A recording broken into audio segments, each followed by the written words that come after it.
जोहार, आप देख रहे हैं फास्ट ट्रैक न्यूज झारखंड, जो आपको रखे अपडेट। निलंबित आईएएस विनय चौबे के आय से अधिक संपत्ति मामले में एसीबी ने जांच तेज कर दी है। ऑटोमोबाइल कारोबारी विनय सिंह और उनकी पत्नी स्निग्धा सिंह को दोबारा पूछताछ के लिए बुलाया गया है, क्योंकि उनके पिछले जवाबों से जांच एजेंसी संतुष्ट नहीं थी। झारखंड विधानसभा के बजट सत्र में पेयजल व स्वच्छता विभाग के बजट को मंजूरी मिली। शराबबंदी पर गर्मागर्म बहस हुई, जहां मंत्री योगेंद्र प्रसाद ने कहा कि यदि केंद्र 2 लाख करोड़ रुपए का बकाया दे तो राज्य शराबबंदी पर विचार करेगा। उन्होंने केंद्र पर जल नल योजना के लिए बकाया राशि न देने का भी आरोप लगाया। वित्त मंत्री ने बैंकों से 109 करोड़ रुपए वापस कराए और जेलों में 5G जैमर लगाने की घोषणा की। सोनुआ के हाड़ीमारा गांव का राजा गोप, जो 12 साल पहले 5 साल की उम्र में भटक कर केरल पहुंच गया था, अब वापस लौट आया है। केरल में बाल कल्याण समिति की देखरेख में वह एक प्रतिभावान फुटबॉल खिलाड़ी। झारखंड विधानसभा में झारखंड राज्य फार्मेसी काउंसिल में अनियमित नियुक्तियों का मामला गरमा गया। जदयू विधायक सरयू राय ने अस्थायी रजिस्ट्रार प्रशांत कुमार पांडेय की 16 महीने से जारी नियुक्ति पर सवाल उठाए, जबकि 6 महीने में स्थायी नियुक्ति होनी थी। जमशेदपुर का एमजीएम मेडिकल कॉलेज अब गंभीर शोध का प्रमुख केंद्र बन रहा है। हाल ही में हुई आरएसी बैठक में 8 महत्वपूर्ण शोध परियोजनाओं की समीक्षा की गई, जिसमें आईसीएमआर दिल्ली के विशेषज्ञों ने मार्गदर्शन दिया। पुरुलिया साइबर क्राइम पुलिस ने डिजिटल अरेस्ट के नाम पर एक व्यापारी से 18 लाख रुपए की ठगी करने वाले विमल कुमार पटवारी को पूर्वी बर्धमान से गिरफ्तार किया है। आरोपी ने खुद को जांच एजेंसी का अधिकारी बताकर व्यापारी को धमकाया था। पुलिस ने डिजिटल सुरागों के आधार पर कार्रवाई की। आरोपी को 5 दिन की रिमांड पर भेजा गया है, ताकि गिरोह के अन्य सदस्यों का पता लगाया जा सके। झारखंड ने नीति आयोग के राजकोषीय स्वास्थ्य सूचकांक FHIs 2026 में 50.5 अंकों के साथ देश के शीर्ष 3 राज्यों में स्थान बनाया है।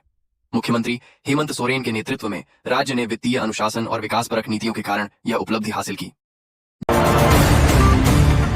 झारखंड कर्मचारी चयन आयोग JSSC ने स्नातकोत्तर प्रशिक्षित शिक्षक प्रतियोगिता परीक्षा 2023 के अंक पत्र डाउनलोड करने का लिंक जारी किया है, जो 31 मार्च तक उपलब्ध रहेगा।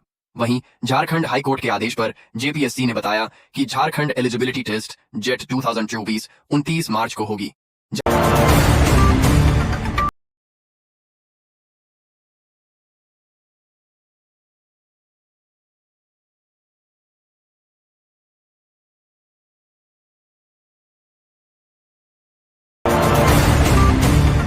झरिया के 4 नंबर स्टैंड पर ट्रैफिक जाम हटाने के दौरान एक सब इंस्पेक्टर ने 12 वर्षीय किशोर को बेरहमी से पीटा, जिससे वह गंभीर रूप से घायल हो गया।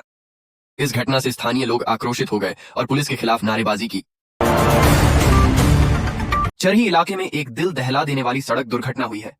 यहाँ एक अनियंत्रित ट्रेलर ने कई वाहनों को अपनी चपेट में लेते हुए एक गुमटी में घुसकर भयंकर तबाही मचाई।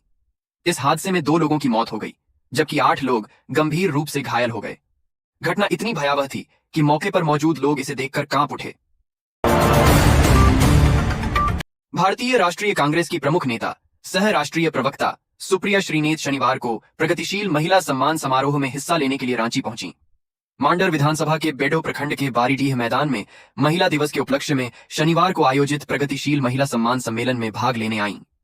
कांग्रेस की मुखर नेत्री सुप्रिया श्रीनेत ने कहा कि किसी भी बाधा या परेशानी से महिलाएं घबराई नहीं और वह अपने माथे के पल्लू को जीत का परचम बनाकर फहराने की कोशिश जारी रखें। उन्होंने कहा कि महिलाओं के बिना न तो विकास का कोई सपना पूरा हो सकता है और न ही समृद्धि आ सकती है। उन्होंने कहा कि परिवार के साथ साथ देश दुनिया में खुशहाली तब आएगी जब महिलाएं शिक्षित और खुशहाल होंगी। झारखंड कैडर के 155 IAS अधिकारियों ने अपनी चल और अचल संपत्तियों का वार्षिक ब्यौरा सार्वजनिक कर दिया है। केंद्र सरकार के निर्देश पर यह जानकारी कार्मिक एवं प्रशिक्षण विभाग के पोर्टल पर अपलोड की गई है। जारी विवरण के अनुसार राज्य के कई वरिष्ठ अफसरों की संपत्ति सिर्फ झारखंड तक सीमित नहीं है, बल्कि बिहार, दिल्ली, उत्तर प्रदेश समेत अन्य राज्यों में भी उनकी जमीन, मकान और फ्लैट हैं। रांची रेलवे स्टेशन पर शनिवार शाम एक गंभीर हादसा हो गया, जिसमें एक युवक ट्रेन की छत पर चढ़ने के कारण हाईटेंशन ओवरहेड तार की चपेट में आ गया। इस घटना से प्लेटफॉर्म पर अफरा तफरी मच गई और यात्रियों में दहशत फैल गई। झारखंड के खूंटी जिला में पुलिस ने बड़ी कार्रवाई करते हुए प्रतिबंधित संगठन PLFI से जुड़े 6 अपराधियों को गिरफ्तार किया है। ये अपराधी अवैध हथियार के साथ लेवी की रकम लेने और किसी बड़ी वारदात को अंजाम देने की फिराक में थे। पुलिस ने उनके पास से देशी पिस्टल, जिंदा कारतूस, मोबाइल फोन, लेवी वसूली का हिसाब किताब और संगठन से जुड़े पर्चे बरामद किए हैं। बजट सत्र के 14वें दिन प्रश्नकाल के दौरान ड्रग्स के अवैध कारोबार का तेजी से फैलाव और इसके आदी हो रहे युवाओं के भविष्य से जुड़ा मामला विधायक रोशन लाल चौधरी ने उठाया। उन्होंने कहा कि हजारीबाग और रामगढ़ में तेजी से युवा नशे की लत का शिकार हो रहे हैं। इसकी वजह से आपराधिक घटनाएं बढ़ रही हैं। इस पर नियंत्रण पाना बेहद जरूरी है। इसके लिए विशेष टास्क फोर्स के गठन की जरूरत है। सरकार की बड़ी पहल के बाद रांची पुलिस का पीछा अब खटारा वाहनों से छूट चुका है। 88 चार पहिया वाहनों और दर्जनों बाइकों के आवंटन के बाद उम्मीद की जा रही है कि पूरे राजधानी में पुलिस की मौजूदगी अब बेहतर होगी। शनिवार की शाम रांची के सभी पीसीआर और टाइगर जवानों को ट्रैफिक एसपी राकेश सिंह ने ब्रीफ किया और उन्हें नए वाहन सौंपे गए। झारखंड के संथाल परगना प्रमंडल में बढ़ते मानव तस्करी के मामले को लेकर राष्ट्रीय महिला आयोग गंभीर है। इसे लेकर शनिवार को देवघर के नंदन पहाड़ पर राष्ट्रीय महिला आयोग की ओर से जागरूकता कार्यक्रम का आयोजन किया गया। कार्यक्रम में राष्ट्रीय महिला आयोग की अध्यक्ष विजया राहटकर, जिला प्रशासन के पदाधिकारी, सिविल सोसाइटी के सदस्य, जसीडीह आरपीएफ के पदाधिकारी और सामाजिक संगठनों के लोग मौजूद रहे। राजधानी रांची के अरगोधा थाना क्षेत्र में शनिवार को एक बाइक में अचानक भीषण आग लग गई। आग इतनी तेजी से फैली कि किसी को कुछ करने का मौका ही नहीं मिला और कुछ ही मिनटों में पूरी बाइक जलकर खाक हो गई।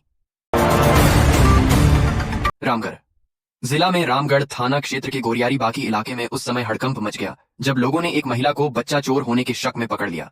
इसके बाद देखते ही देखते मौके पर भारी भीड़ जुट गई और इलाके में अफरा तफरी का माहौल बन गया।